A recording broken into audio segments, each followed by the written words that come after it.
Before Google Maps or automatic transmissions, you wrestled 30 pounds of steel through a bench-seat cab, guided only by a battered atlas and voices crackling on Channel 19. In the 1970s, truckers weren't just drivers, they were folk heroes with union paychecks, road stories, and a brotherhood born of diesel and danger. But behind the glory was a grind few outsiders ever saw. What did it really feel like to live this life, right before it all changed forever? Jack's 1974 Peterbilt was more than a truck. It was a test of muscle and patience every single mile. You didn't just sit behind the wheel. You planted yourself on a wide vinyl bench seat that felt like it belonged in a church pew, not a machine barreling down I-80.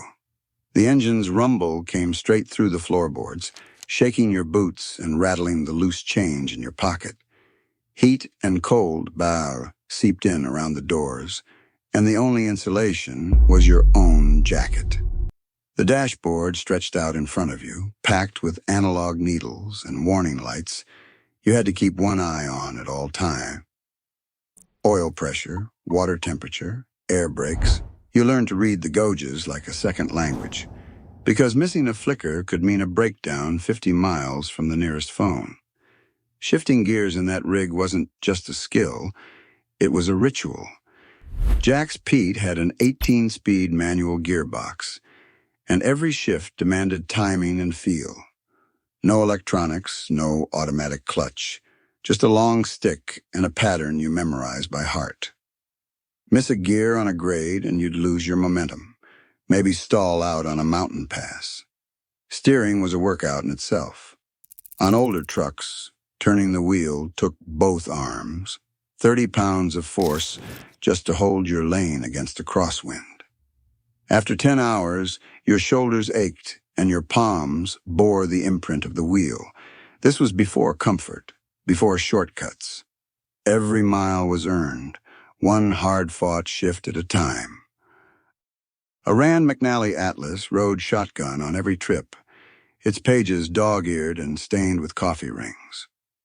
You'd scribble directions on a notepad, sometimes sketching out a route card for a tricky delivery in a city you'd never seen. No GPS, no cell phone, just your memory and the kindness of a gas station clerk when you missed a turn. But the real lifeline was the CB radio bolted to the dash. Channel 19 was always busy, a rolling town square stretching from coast to coast. You'd hear the crackle, "Breaker, breaker, anybody got a northbound?" And suddenly you weren't alone out there. Tom Breaker Ellis, a driver out of Oklahoma, was a legend on the airwaves. His handle was known from Amarillo to Atlanta, and if you caught his voice, you'd get the lowdown on speed traps, weather ahead, or which truck stop still had hot coffee at midnight. The CB wasn't just for business, it was for swapping stories, warning about smokies hiding in the median, or calling for help if you blew a tire on a dark stretch of highway. 1 million truckers and hobbyists jammed the channels by 1977, all speaking a language outsiders couldn't quite crack. 10-4, good buddy, hammer down, catch you on the flip-flop. At the truck stop, the CB chatter spilled into the diner booths. Handles replaced real names, and newcomers learned the unwritten rules fast. Movies like Convoy and songs blaring from jukeboxes painted drivers as modern cowboys, free and wild, running the endless blacktop with nothing but a radio and a dream. Out there, between the lines on the map and the static on Channel 19, a driver could feel like the king of the road. Even if the only crown was a battered ball cap and a call sign, known from state line to state line. Freight rates were locked in by the government, 25 cents a mile, no undercutting, no wild price wars. That meant a driver could count on every load paying what it was supposed to, week after week. Jack remembers his first union contract, the ink barely dry, guaranteeing a wage that put him solidly in the middle class. Company drivers pulled in $15,000 to $25,000 a year, plus full benefits. Owner-operators could clear 30 to 40,000, enough to buy a house, send kids to college, or put a little aside for a rainy day. For Maria, whose father drove for a Teamsters outfit, the pension was the real promise. After 20 years on the road, a driver could expect $5,000 a year for life. Security that most blue-collar jobs couldn't touch. Health insurance covered the family, and the Union Hall was a second home. The ICC's steady rates and Teamsters' hard bargaining made trucking a career, not just a job. But in 1979, diesel prices shot up overnight, and independents suddenly found themselves scraping for fuel, counting every dollar. That was the first real sign that the good times weren't guaranteed forever. Jack's alarm went off before sunrise, 4:30 in the morning, the cab still cold, breath fogging in the dark. Every day started with a walk-around, checking tires for bald spots, thumping them with a hammer, shining a flashlight under the frame for leaks. Oil, coolant, brake lines, miss one detail, and you might end up stranded on the shoulder, miles from help. He scribbled the basics in his logbook, but everyone knew the 10-hour driving limit was more suggestion than rule. A little creative logging kept the wheels turning and the paycheck steady. Breakfast was whatever you could grab at a truck stop: scrambled eggs, burnt toast, coffee, strong enough to keep your eyes open down a 100-mile stretch of empty highway.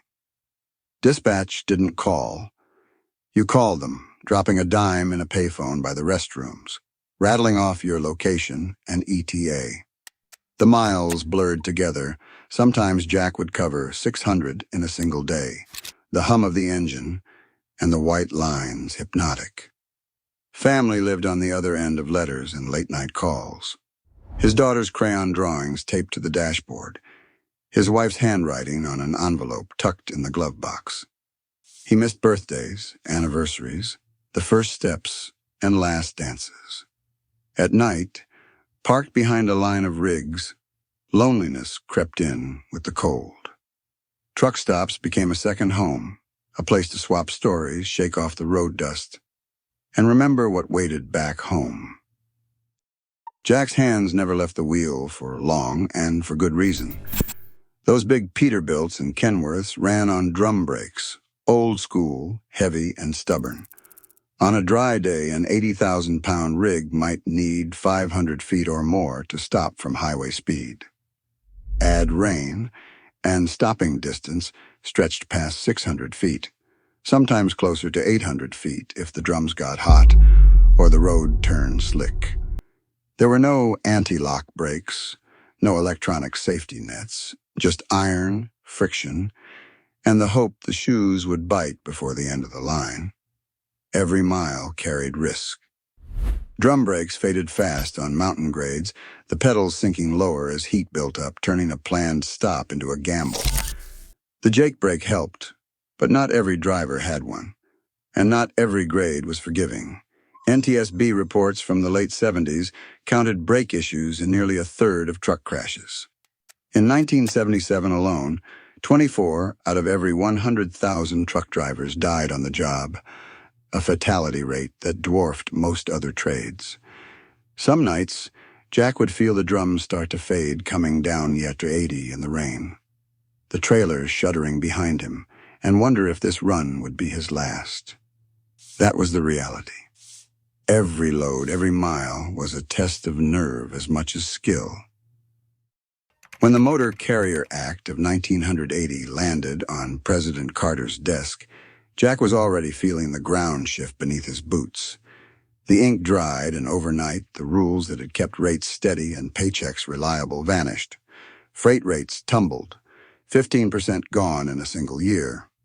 Union jobs that once covered 70% of the workforce dropped to less than half. Company drivers who had counted on $25,000 a year now saw wages sink to $19,000, maybe $22,000 if they hustled. Inspections that used to keep the worst rigs off the highway were slashed, and Jack watched as cut-rate outfits flooded the road with trucks that would not have passed a glance before. Jack remembers the day it all caught up with him.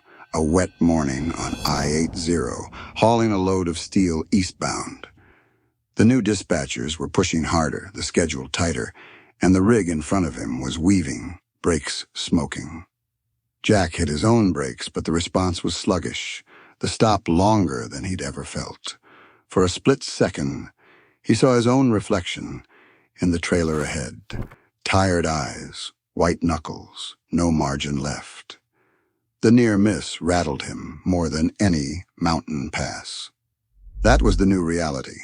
Less pay, less protection, and a sense that the brotherhood was fading, replaced by cold competition and empty promises. Jack kept driving, but the road never felt quite the same. Today, most truckers face long hours, lower pay, and shrinking union power, an echo of what was lost after deregulation. The road still needs skilled hands, but respect and security are harder to find. What we value in essential work shapes every mile ahead. Share your thoughts below.